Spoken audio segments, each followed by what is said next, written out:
Alright, so welcome back to Forest Shuffle Dartmoor. So for this video, I'm going to be talking about the plant strategy.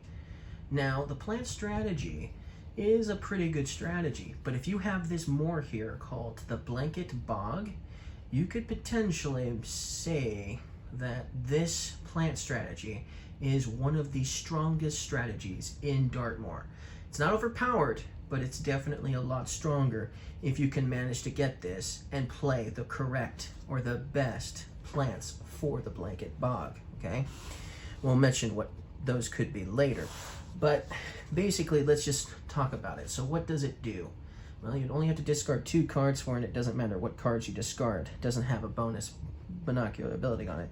But this basically does is it doubles the points that your plants produce if they're attached to this moor. So you can have 2 plants that are attached to this moor, and it will double them. Okay, so if they score you 10 points, then it's going to get this card here is going to give you an additional 10 points, right? If they score you 15, that means this Blanket Bog is going to score you an additional 15 points.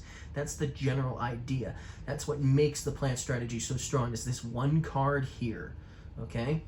Now with that said, there's going to be some cards that let you play plants for free. So the blue ground beetle will let you play a plant for free if you satisfy its binocular ability. The capercaillie here, this bird, it also lets you play plants for free, and it scores you 1 point for every plant you have. So that doesn't have to be different species. You just, for every plant you have, you're getting 1 point.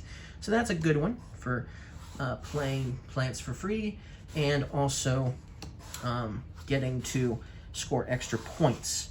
Then the shrub, the elderberry here, is not only going to let you play a plant for free if you satisfy its binocular bonus on the right, but it's also going to let you draw a card every time you play a plant.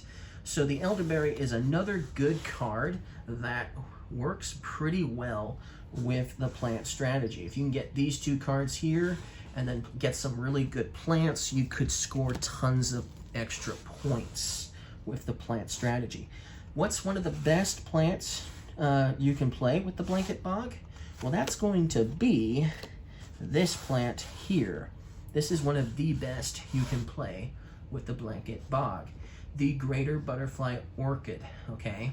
We've already talked about its binocular ability, letting you play an insect for free if you satisfy it, right? But it's going to score you 3 points on its own, normally. But if you can manage to satisfy its 5 different, so if you can manage to get 5 different plants, it's going to score you 15 points. And if it's attached to this Blanket Bog, this is giving you 15, this is giving you 15. So these 2 cards give you 30 points. That's a lot of points for just 2 cards, but you have to have 5 different plants. Now remember, this is a plant, so you actually only need 4 more of different plants that are different from this. And considering that we have 1, 2, 3, 4, 5, 6, 7. We have 7 other different species of plants. There's 8 different species of plants in this game in total, so it's pretty easy to get 5 different ones. Pretty easy, especially considering the next few plants are also pretty good to go with this strategy. So another good potential card that you might want to play underneath the Blanket Bog is this royal fern. Now what's really cool is if you satisfy its binocular bonus, you get an extra turn, so that's nice. But it's also worth 2 points for every different species of plant you have. Now I mentioned there's 8 different species of plants. That means that if you had all 8, okay, then that means that this royal fern would give you 16 points, and if it was underneath the Blanket Bog as well, okay, then that means this is giving you 16, and that's giving you 16. For a total of, I want to say 6 and 6 is 12, so 32. It would give you 32 points, even more than the greater butterfly orchid. It could score you even more additional points if you have the royal fern with a Blanket Bog. So then another plant that's really good with this strategy is going to be the meadowsweet. If it's placed in a moor, it gives you 5 points. That's nice.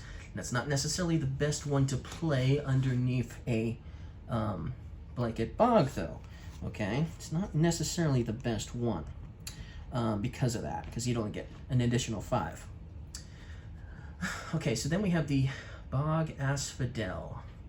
So the interesting thing about this one is if you satisfy its binocular ability, it lets you play a tree for free or a shrub for free. Not both, just one or the other, okay? So that's nice. So you might be able to do that if you have some trees or shrubs, might be able to do that. But it's also going to score you 1 point for each moor that you have.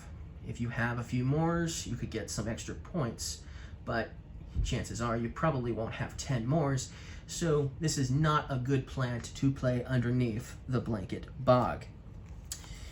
Then we have the Adder's Ton. It's free to play. It lets you draw a card, which is nice, and it's worth 3 points.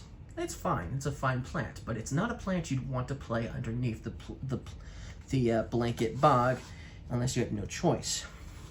Then we have the Heather. The Heather is going to score you 1 point for every insect you have. Once again, if you're working on even if you're working on the insect strategy with this strategy, this plant is not a good plant to play with the blanket bog moor. Now, we also have the blueberry here. This one is going to score you 2 points for every different species of birds you have. If you are working on the bird strategy, okay, and let's say you have lots of different species of birds, this one actually might be a good one to play underneath the blanket bog, but only if you're working on the bird strategy as well as the plant strategy, right? But this one would work really well with the blanket bog if you're working on the bird strategy. Otherwise, not really worth playing there.